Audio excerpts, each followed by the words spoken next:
അതും ഈ ഐ-പില്ല് കഴിക്കുക അല്ലെങ്കിൽ എപ്പോഴും ഇതുപോലെ മെഡിസിൻ കഴിക്കാന്ന് വെച്ചാൽ അവരുടെ മെൻസ്ട്രൽ സൈക്കിളെ ആകെ ഇറഗുലർ ആകും. ബിക്കോസ് ഹൈ ഡോസ് ഹോർമോൺസ് ആണ് ഈ കഴിക്കുന്നത്. ബാക്കി എന്ത് സാഹചര്യത്തിലും നമ്മളിപ്പോ ഒരു ഹോർമോൺ ടാബ്ലറ്റ് കഴിക്കണം എന്ന് പറഞ്ഞാൽ ആൾക്കാർ സമ്മതിക്കുകയില്ല. അതിന് സൈഡ് എഫക്ട് ഇല്ലേന്നാ ചോദിക്കുക. പക്ഷെ ഇത് കഴിക്കുന്നതിന് ആർക്കും ഒരു മടി കാണാറില്ല.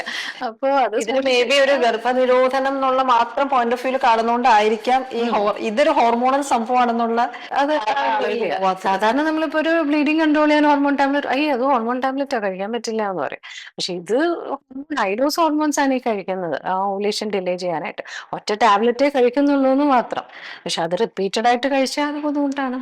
അതും ഭാവിയിൽ അല്ലെ തുടർച്ചയായി കഴിക്കുകയാണെങ്കിൽ ഭാവിയിൽ ചിലപ്പോൾ ഉണ്ടാകാൻ സാധ്യതയുണ്ടെന്നുള്ളതാണ്. നമ്മളിപ്പോ റുട്ടീൻ ആയിട്ട് കഴിച്ചുകൊണ്ടിരിക്കുന്ന ഒരു മെഡിസിൻ പറഞ്ഞ പോലെ പിൽസ് കഴിച്ചുകൊണ്ടിരിക്കുന്ന ആളെ സ്കിപ്പായി പോയി, അല്ലെങ്കിൽ പ്രത്യേക സാഹചര്യത്തിൽ കോണ്ടം യൂസ് ചെയ്തത് കോണ്ടം പൊട്ടിപ്പോയി, അല്ലെങ്കിൽ സേഫ് പീരീഡ് ആണെന്ന് വിചാരിച്ചു പക്ഷെ ഡേറ്റ് തെറ്റിപ്പോയി, അങ്ങനെ പല ഇഷ്യൂസ് കൊണ്ടും ഒരു എമർജൻസി സാഹചര്യം വന്നു. അപ്പൊ അങ്ങനെയാണെങ്കിൽ വിത്തിൻ 72 hours എടുക്കാവുന്ന പില്ലാണ് ഈ ഐ-പിൽ എന്ന് പറയുന്നത്. അത് ഓവുലേഷൻ ഡിലേ ചെയ്തിട്ടാണ് അത് വർക്ക് ചെയ്യുന്നത്.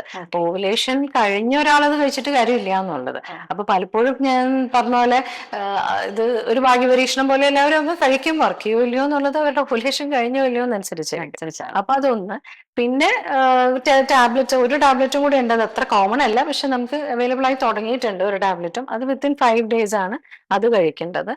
പിന്നെ കോപ്പർട്ടി, എമർജൻസി ആയിട്ട് കോപ്പർട്ടി ഇടുക എന്ന് പറഞ്ഞതും ഒരു ഓപ്ഷനാണ്. അവർക്ക് അത് കണ്ടിന്യൂ ചെയ്ത് പോകാനുള്ള പ്ലാൻ ഉണ്ടെങ്കിൽ, അതായത് കോപ്പർട്ടി ടു ഇനി അത് കോൺട്രസെപ്റ്റീവ് ആയിട്ട് അവിടെ കിടന്നോട്ടെ എന്നുള്ള ഉദ്ദേശം ഉണ്ടെങ്കിൽ അതും യൂസ് ചെയ്യാവുന്നതാണ് വിത്തിൻ 5 days. പക്ഷെ ഇത് ഒരു എമർജൻസി സിറ്റുവേഷൻ ആണ്. ഇത് എല്ലാ ദിവസവും എമർജൻസി ആക്കരുത് എന്ന് മാത്രം.